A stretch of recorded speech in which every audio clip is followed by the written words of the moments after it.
अस्सलामुअलैकुम वरहमतुल्लाहि वबरकातुहू। मोहतरम हजरात, ज़बान बहुत ख़तरनाक चीज़ है। नबी सल्लल्लाहु अलैहि वसल्लम ने हमेशा से इसकी हिफाजत की तलकीन किया करते थे, क्योंकि यही वो ज़ुबान है जो झूठ बोलती है, यही वो ज़ुबान है जो चुगली करती है, और यही वो ज़ुबान है जो गाली देती है। ताज्जुब है, हमें मालूम भी नहीं होता कि हम इसको गुनाह भी नहीं समझते। ज़बान के गुनाहों में से एक गुनाह गीबत है, जिसके बारे में कुरान करीम में अल्लाह तबारक व तआला ने इरशाद फरमाया। गीबत करना ऐसा है जैसे कुरान करीम में इरशाद फरमाया, एक आयत के अंदर अल्लाह तबारक व तआला ने फरमाया, गीबत करना ऐसा है जैसे अपने मुर्दार भाई का गोश्त खाना। गीबत ही एक ऐसा गुनाह है जिसमें हर कोई मुलव्विस है, मर्द हो या औरत, आलिम हो या जाहिल, जवान हो या बूढ़ा। गीबत के गुनाहों में सबसे ज़्यादा औरतें मुलव्विस हैं। इसीलिए आप हज़रात के सामने गीबत के ऊपर एक ड्रामा पेश करने जा रहे हैं। इस ड्रामे के किरदार 5 लोग हैं, सास की पड़ोसन सहेली, बहू की पड़ोसन सहेली, और मुंबई से आई हुई मेहमान आलिमा। आप सब लोगों से गुजारिश है कि आप इस ड्रामे को गौर से देखें और इस गुनाह से बचने की कोशिश करें, इंशाअल्लाह।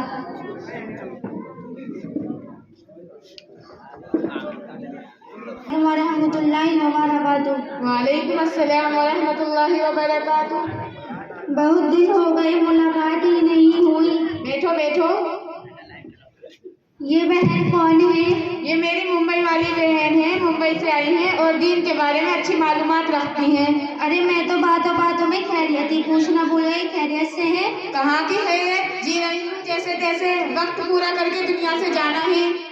अरे आपा जान, अल्लाह ने आपको क्या कम दिया है, शादो आबाद कर दिया है, बेटे की भी अच्छी नौकरी है और खिदमत गुजार बहू है, और क्या चाहिए? खामोश रहो, मेरा मुंह ना खुलवाओ। कैसा बेटा और कैसी बहू, उनको तो बुढ़े लोगों की जरूरत का एहसास ही नहीं। क्या कर रहे हैं, क्या खा रहे हैं, क्या पी रहे हैं, किसी को फिक्र नहीं। वो तो बस यही सोचते हैं कि इन बुढ़िया बुढ़ों से जल्द छुटकारा मिल जाए।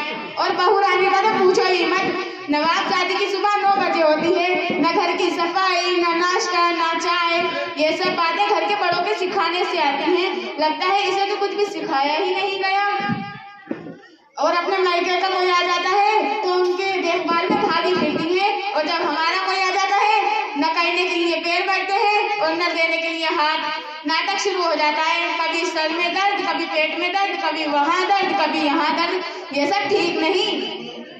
और खाने का तो पूछो ही मत, चाय बनाएंगी ऐसे जैसे नाली का काला पानी, और दाल बनाएंगी ऐसे जैसे गदला हुआ पानी, और चावल तो ऐसे बनाएंगी जैसे खाते ही पेट में दर्द हो जाए। हर 2 दिन के बाद मायके की याद आ जाती है और माँ के पल्लू से जाके बन जाती है और आने का नाम ही नहीं लेती। अरे बाजी, आपकी बहू इतने उल्टे काम करती है, लेकिन आप कुछ बोलती क्यों नहीं? देखो बहन, मैं बोलते बोलते तंग आ चुकी हूँ। अब कुछ बोलूं तो हमारे शहजादे की पेशानी पर बल बनने लगते हैं, इसलिए घूट के घूट पीकर खामोश रहना पड़ता है। चलो, अरे मैं तो तुझे बातों में चाय पिलाना ही भूल गई। चल चाय पीते हैं।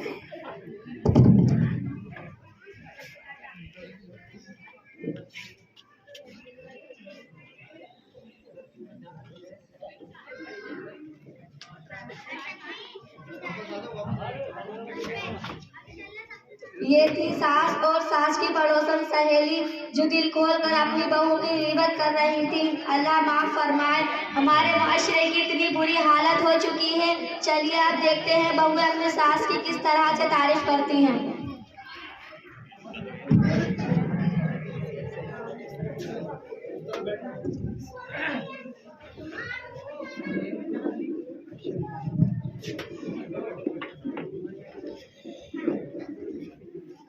अस्सलामुअलैकुम। वालेकुम अस्सलाम। कैसी हो बहन? क्या बताऊं, ठीक भी हूँ नहीं भी ठीक हूँ। अरे कैसे दरमियान की बात कर रही हो? जब तक सास का साया सर पर मुसल्लत है तब तक चैन कहाँ। फातिमा, तुम कितनी खुशकिस्मत हो, तुम्हारे सर पर सास का साया है। अरे सुमैया, कैसी खुशकिस्मती की रट लगाए बैठी हो। वो वाला कैसे चैन से रह सकती है जिसकी मेरी जैसी सास हो।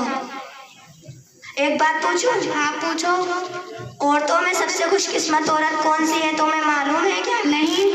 वो सारे इंसानों की माँ हजरत हव्वा अलैहिस्सलाम है। वो क्यों? क्योंकि उनकी कोई सास और ननद नहीं थी। तो तुम अपनी सास से परेशान क्यों हो? वो सास नहीं, परेशानियों की अम्मा है अम्मा। जब देखो नाक चढ़ाई रहती है।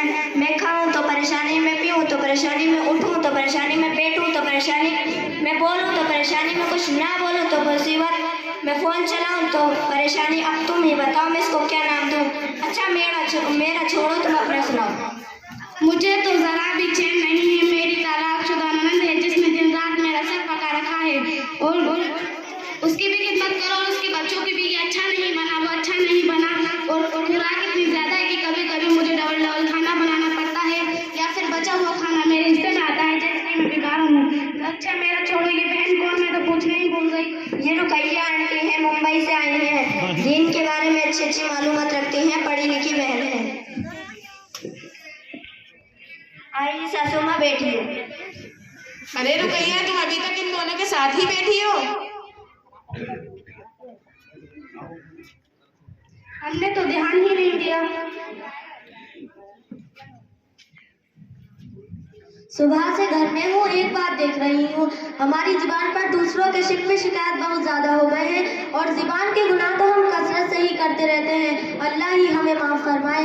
हम औरतों की तो बहुत बुरी आदत हो चुकी है, जहाँ दो चार जमा हुई, दूसरों की चुगली, दूसरों का तज़किरा हमारी तबीयत का हिस्सा बन चुकी है।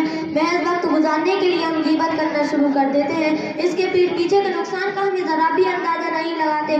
सुबह से मैं आपा और उनकी पड़ोसन की बात पर मैंने बहुत गौर की। अब मैं तुम्हारी बात पर गौर कर रही थी।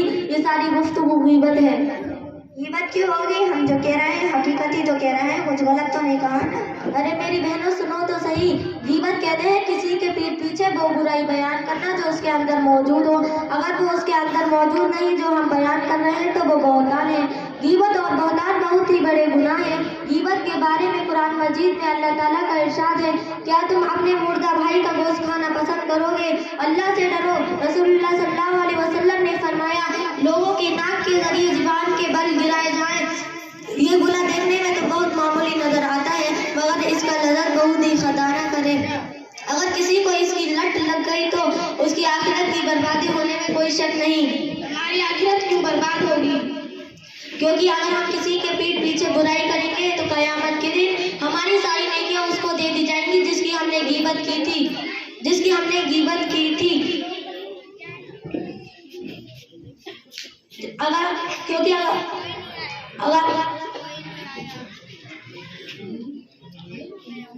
हमारी सारी बुराई इसको दे दी जाएंगी जिसकी हमने गीबत की थी। हमारा नाम अमाल भी खाली हो जाएगा। अगर फिर भी उसका हक बाकी रहा तो उसके गुनाह गीबत करने वाले पर लाद हो जाएंगे।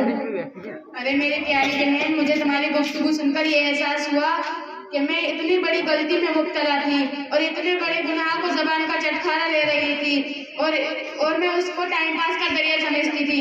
मैं वादा करती हूँ कि अब से किसी की पीठ पीछे गीबत नहीं करूँगी और अपने सारे गुनाह और अपनी ज़बान के सारे गुनाह को छोड़ दूँगी। रुकैया आंटी, अल्लाह आपको जज़ाए खैर दे। आपने तो हमारी आंखों पर लगी पट्टी खोल दी।